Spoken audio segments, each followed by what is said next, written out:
Coucou tout le monde, je suis ravie de vous retrouver pour la lecture de vos énergies générales pour ce vendredi 8 mai. J'espère que vous allez tous très bien. Alors, comme d'habitude, hein, on ne change pas les habitudes. Le petit message du petit oracle des animaux de pouvoir.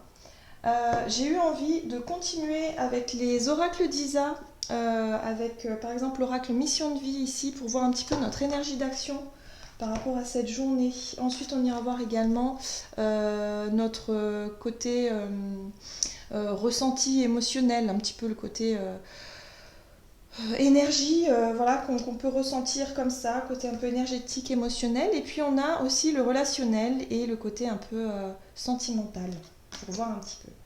Voilà, on va développer avec un tarot, donc c'est Histoire de sorcière pour aujourd'hui.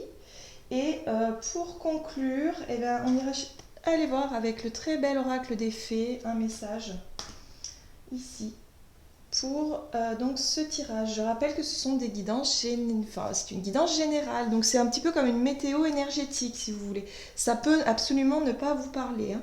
Donc après c'est à chacun de prendre vraiment ce qui résonne. Si vous sentez que ça correspond un petit peu à votre état d'esprit, à vraiment ce qui se passe en ce moment pour vous, dans votre quotidien, dans votre journée, n'hésitez pas voilà, à faire le tri en fait, hein, parce qu'il y a des choses parfois qui peuvent absolument ne pas parler du tout, hein, et c'est tout à fait normal. On est nombreux. Nous sommes quand même nombreux. C'est très compliqué de faire des guidances générales quand même, hein. Faut le rappeler. Bon, allez, c'est parti. Quels sont les messages? Quels sont au niveau de cette guidance pour ce vendredi 8 mai?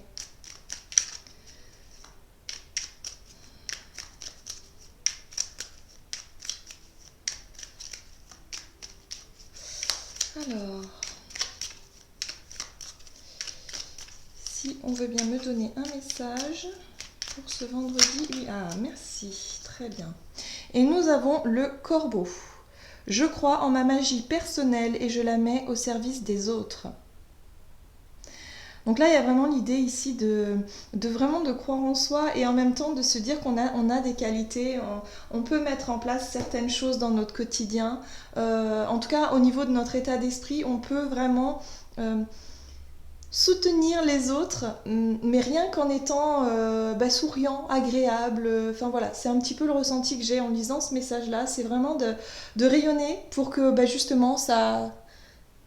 Voilà, ça puisse toucher les autres dans le bon sens et justement s'encourager mutuellement juste en rayonnant comme ça et en apportant le meilleur de soi-même aux autres. Donc ça c'est plutôt sympa.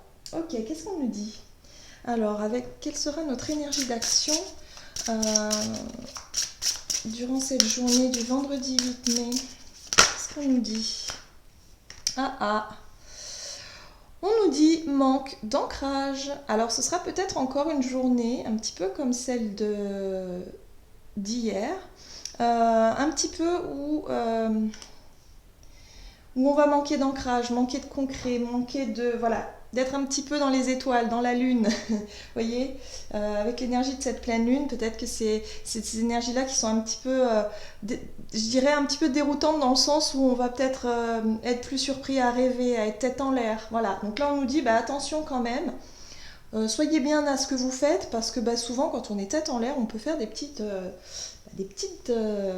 accidents, des petites bêtises, des petites choses comme ça où on pourrait justement manquer de vigilance. Donc un petit rappel à l'ordre, je dirais. Attention à votre ancrage. Il y a vraiment l'envie de partir, l'envie de s'évader, hein, l'envie de se projeter ailleurs, dans le temps. Enfin voilà, il y a une petite déconnexion là. Très bien, qu'est-ce qu'on nous dit au niveau ressenti, émotionnel, énergétique? Cette journée du 8. Ouh, oui, d'accord. Donc on nous parle de médiumnité, donc encore une fois, hein, on nous parle de cette subtilité, de cette connexion, hein. Les énergies en ce moment, elles sont vraiment favorables à la connexion au divin, à vraiment ce côté mystique, ce côté vraiment perdu dans ses pensées, mais c'est pas perdu en fait. Voilà, il y a vraiment cette idée de se dire que c'est pas une perte de temps hein, d'être vraiment dans son monde imaginaire, dans son monde. Au contraire, hein, c'est fertile en fait, parce que il y a vraiment cette connexion qui est favorisée, ce ressenti comme ça de se reconnecter à soi en fait, hein, à sa sagesse intérieure, à son âme quelque part, hein, à se rapprocher de son âme. Là c'est ce qu'on nous dit. Hein. C'est que vraiment on manque d'ancrage forcément puisqu'on est vraiment beaucoup plus tourné vers le côté imaginaire, intuitif, connexion, enfin dans le subtil. Hein. On est vraiment dans les énergies subtiles. Alors forcément moi ça me plaît parce que c'est vraiment un domaine que j'aime particulièrement explorer, que j'aime particulièrement ressentir. Mais il y a des personnes pour qui ça peut être un petit peu... c'est peut-être pas forcément une habitude, ou ça peut être un petit peu plus difficile parfois. Donc attention, on s'ancre, voilà, on fait attention quand même à ce qu'on fait, quand on le fait, au moment où l'on le fait, un petit retour comme ça en présence, hein, à l'instant présent, par rapport à ce que l'on va mettre en place durant cette journée. Mais vraiment, cette connexion à la médiumnité, c'est très très... vous voyez. Au niveau relationnel et sentimental, on est dans la fusion des sentiments. Donc il y a une envie comme ça d'être vraiment profondément... oui, profondément. C'est profond, voilà. Donc c'est vraiment cette idée de rêver peut-être à des relations profondes, ou en tout cas de privilégier les relations profondes, d'être vraiment dans cette dynamique-là. C'est des choses vraiment qui viennent de loin. C'est comme votre âme qui vous titille un petit peu, et vu que vous êtes réceptif, elle en profite peut-être pour vous, comment dire, pour vous inviter à être vraiment oh mince, je trouve pas mes mots, c'est pas simple. Pour vous inviter à être vraiment dans ce qu'il y a de plus profond, dans ce qu'il y a de plus authentique, voilà, de plus authentique, de plus vrai, de plus... Voilà. La fusion des sentiments, c'est lorsque vraiment deux âmes, par exemple, ou deux êtres, sont totalement en accord avec ces sentiments, lorsque vraiment il y a... Mais c'est vraiment profond, hein. C'est pas de l'attirance, ou c'est pas quelque chose de superficiel, au contraire, c'est vraiment quelque chose de très profond. Donc là, il y a vraiment, en tout cas, ici, au niveau du monde relationnel, il se passe quelque chose. Voilà. Alors après, vous le mettez vraiment en fonction de ce que vous vivez, parce que ça peut être effectivement sentimental, mais ça peut être relationnel avec une personne, peut-être avec vos enfants, avec vos parents, avec quelqu'un de très proche, un ami, une amie, quelque chose. Mais vous savez qu'il y a quelque chose, il y a quelque chose d'authentique, il y a quelque chose de profond. Voilà. C'est pas une relation juste... c'est pas juste une fréquentation, une connaissance, non, là c'est vraiment profond, on parle vraiment de profondeur. De toute façon, avec les énergies actuelles, je pense que c'est, voilà, ça nous invite vraiment à aller chercher les choses en profondeur, que ce soit nos sentiments, que ce soit nos envies, nos réflexions, tout est un petit peu intérieur comme ça, et vraiment profond, hein. On est sur la profondeur des choses. Et ici, avec le message du corbeau, c'est vrai qu'on nous dit je crois en ma magie personnelle et je la mets au service des autres. Donc avec ce côté intuitif qui est quand même très présent, pourquoi pas être vraiment dans cette notion d'authenticité, et de dire les choses vraiment telles que vous les ressentez, parce qu'on est dans le ressenti, hein, selon moi. Ici, il y a vraiment cette idée voilà, dites les choses comment vous les ressentez, comment est-ce que vous les voyez, vous percevez les choses, parce qu'il y a ce côté authentique, il y a ce côté...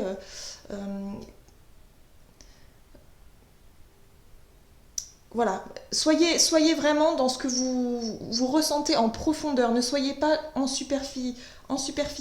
Ça se dit ça, en superficie? Oui, ne soyez pas superficiel, tout simplement. Bon, d'accord. Allez, que nous dit un peu le tarot ici avec Histoire de sorcière?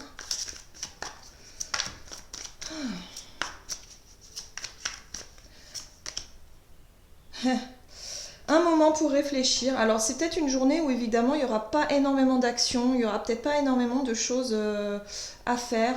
Il y a vraiment, avec la carte du pendu, on est sur le fait de se sentir un petit peu bloqué comme ça, et d'en profiter justement pour réfléchir.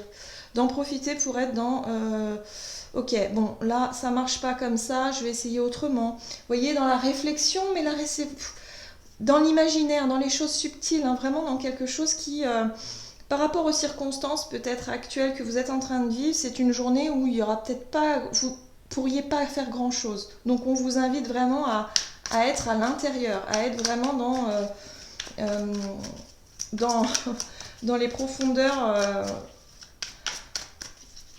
d'aller chercher un petit peu les réponses à l'intérieur. Et ça ne m'étonnerait pas qu'il y ait l'ermite. C'est un peu comme une énergie d'ermite ici, hein. Alors, le page de bâton, lui, alors, cette énergie du page de bâton nous invite à partir sur un nouveau chemin, en tout cas avoir envie d'explorer quelque chose de nouveau. Il y a l'idée ici, alors avec ce personnage-là, on voit bien qu'il regarde, hein, derrière lui, il laisse, hein, ce chat derrière lui, comme si il disait bon bah allez j'y vais, hein, au revoir, hein. Voilà, il y a cette idée de vouloir aller de l'avant, et se retourner une dernière fois pour dire bon allez maintenant j'y vais. C'est un petit peu ce que ça me donne. C'est comme si pour cette journée vous réfléchissez à comment est-ce que je vais pouvoir avancer. Voilà. La 9 de Pentacle. Donc la 9 de Pentacle nous parle effectivement de choses superficielles. Elle nous parle du confort, de la valeur, mais elle nous parle également de la sécurité, de se sentir bien, de se sentir paisible, en sécurité. Je pense que pour certains, il est question ici de peut-être revoir un petit peu ses ambitions, peut-être au niveau matériel, c'est-à-dire au niveau peut-être professionnel, au niveau financier. Il y a peut-être des réflexions, des grandes réflexions à mener à ce sujet-là, parce que là, actuellement, les choses sont bloquées. À ce niveau-là, les choses sont bloquées, on ne peut pas agir concrètement, en tout cas pour cette journée, on ne peut pas agir du tout, hein, quasiment pas. Donc là, il y a vraiment cette idée de se préparer, en tout cas, à aborder peut-être un nouveau chemin ou une nouvelle manière de faire. En tout cas, l'envie y est, hein, parce que c'est vrai que les bâtons, c'est plutôt l'envie, c'est l'énergie d'action, c'est vraiment l'envie de passer à l'action, l'envie d'avancer, hein. Mais avec cette 9 de denier, on est sur le sentiment aussi que les choses vont bien se passer. Il y a aussi l'envie de stabiliser quelque part ses émotions, de se sentir plus en sécurité. On voit ce personnage profite du moment présent finalement, en profite pour lire un bouquin, voilà, passer du temps, profiter de son confort, profiter de ce qu'elle possède déjà, d'être vraiment... Et avec ces énergies de médiumnité, ces énergies d'intuition assez prononcées, bon, bah, ce sera pas... Voilà, je pense pas que ce soit une journée vraiment d'action ici où il va falloir vraiment être plutôt dans cette énergie de sérénité, stable, tranquillement, d'être vraiment tranquille et de profiter justement de son côté imaginaire, et intuitif, très prononcé. Alors, avec la 9 d'épée, nous avons évidemment en dos de deck la 9 d'épée. Alors, attention aux peurs, attention aux angoisses qui pourraient remonter, hein. On est plutôt... Les énergies, en tout cas, qui vont nous accompagner pour cette journée, nous invitent à être vraiment dans quelque chose de beaucoup plus serein. La 9 de Pentacle est vraiment... On se pose, on se repose même, et on profite du temps, on profite de ce que l'on a, on profite de notre confort. Au niveau matériel, on se sent plutôt sécure, en tout cas on fait attention à ça. Mais là, avec la 9 d'épée, je pense que la peur du lendemain, hein, là je pense qu'on est dans les projections, la peur du lendemain est là en fait. J'ai l'impression que pour certains, oui, pour le moment présent tout va bien, mais bon, demain ça va donner quoi, hein, voyez. La 9 de... Voilà, on voit ce personnage qui ne dort pas, qui a des insomnies, qui cherche, voilà, avec ses bouquins, qui cherche des réponses, qui cherche des solutions, et qui ne trouve pas, et qui commence à baisser les bras, et à désespérer, et à se sentir totalement bloqué, hein, totalement bloqué. Alors on a quand même la 2 de coupe juste derrière qui nous parle effectivement fusion des sentiments tout de suite, hein, ça fait penser à la 2 de coupe où il y a vraiment un échange comme ça. Mais j'ai l'impression qu'ici il y a peut-être des angoisses par rapport Pour certains, ça peut être par rapport à une relation dans les prochains jours, dans les prochaines semaines peut-être. Y a des peurs, en tout cas, il y a des angoisses, il y a des peurs, il y a quelque chose comme ça. Vous rêvez de fusion de sentiments, de médiumnité, ce sont des choses très très très profondes. Alors forcément, quand on va en profondeur, ben, on peut faire ressurgir des peurs, des angoisses, des choses un petit peu plus difficiles à lâcher, hein. Bon, c'est un peu confus, j'ai l'impression. C'est un petit peu confus, pourquoi? Parce que il y a vraiment cette idée de se sentir bloqué, de ne pas pouvoir agir concrètement. Voilà. En plus, ici, on est dans des énergies vraiment très subtiles, donc forcément, on est plus dans la réflexion ou dans l'imaginaire, dans les projections. Alors, on a envie d'aller de l'avant, hein. Ce page de bâton, lui, ce qu'il veut, c'est y aller, mais il y a de l'hésitation quand même, hein. Il y a de l'hésitation. Il y a l'envie également, pourquoi pas, d'être dans l'immobilisme, hein, de se mettre, de profiter justement du blocage actuel pour prendre du temps pour soi et pour justement être un peu dans je dirais un peu alors c'est pas de la paresse, hein, mais je dirais plutôt voilà, de pas forcément faire des choses très productives, que ce soit au niveau relationnel, professionnel ou autre. Mais en même temps, le fait de rester comme ça sans rien faire, ça peut peut-être faire remonter des angoisses. Il y a ça aussi qui peut parler, parce que ce sont des énergies plutôt positives, je trouve, mais c'est comme si le temps s'était arrêté, là, vous voyez? Comme si cette notion de temps, parce qu'avec tout ce côté imaginaire et tout, c'est comme si que, ben voilà, on manquait un peu... Enfin, c'est pas qu'on manque de temps, au contraire, on a l'impression que le temps s'arrête et que les choses n'avancent plus. Il y a un sentiment que les choses n'avancent plus, quoi, et ça commence, le temps commence à être long, voilà. Hein, c'est peut-être un petit peu ça qui fait remonter effectivement ces angoisses de la 9 d'épée, ces peurs du lendemain, ces peurs de oh là là, mais si on attend encore, eh ben, peut-être que je risque de tomber de ma chaise là, hein, vous voyez, hein, de plus pouvoir profiter de cette zone de confort, de plus pouvoir être en sécurité ici. Donc pour certains, ça peut effectivement être déstabilisant, ce côté un peu profondeur comme ça, hein, ça peut vraiment faire ressurgir des choses. Ok. Qu'est-ce qu'on nous dit d'autre ici avec l'oracle des fées pour conclure? On nous dit l'oracle des fées. Hop là. Ok, nous avons la belle et la bête. Amour inconditionnel. Donc là, on nous invite à être vraiment dans cette énergie de... Alors c'est une énergie, surtout quand on est vraiment... qu'on manque un petit peu d'ancrage et qu'on est vraiment dans le monde imaginaire, un petit peu dans ces cuicuis, les petits oiseaux, hein, vous voyez, dans le monde idéal, rêvé, tout ça. L'amour inconditionnel, en général, on y a plus facilement accès. On se sent beaucoup plus, comment dire, épanoui, on se sent beaucoup plus...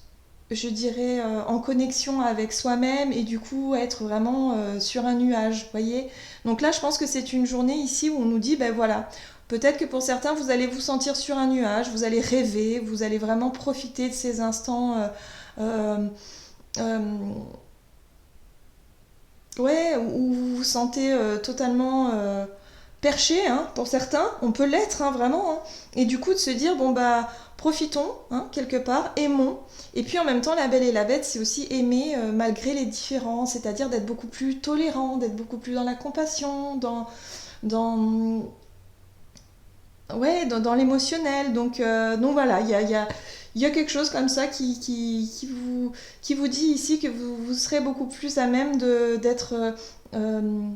aimant, aimante, plus attentionné certainement avec votre entourage, et puis sur un petit nuage, voilà, sur un petit nuage. Mais l'idée, ça peut être à double tranchant, hein. J'ai l'impression qu'on peut profiter effectivement de toutes ces énergies pour pouvoir justement être sur notre nuage, mais la 9 d'épée est pas loin. Donc on peut très bien tomber du nuage d'un coup et se dire, oh là là, mon Dieu, mais qu'est-ce que je vais faire demain, après-demain, mais là j'ai rien fait aujourd'hui, ou voilà, c'est comme si cette journée, elle était vraiment une journée pour rêver, et que finalement si vous aviez un projet ou du travail ou quoi que ce soit, vous n'avez pas forcément avancé, quoi. C'est pas très productif, hein, pour cette journée-là. Là, on est plus sur notre nuage, là. Voilà, j'en ai terminé avec votre guidance. J'espère que celle-ci vous aura parlé. En tout cas, c'est très étonnant, je trouve, ces énergies, mais moi, ça me va, donc tout va bien. Et puis, bah, je vous souhaite de passer une excellente journée. Je vous embrasse et puis je vous dis à tout bientôt.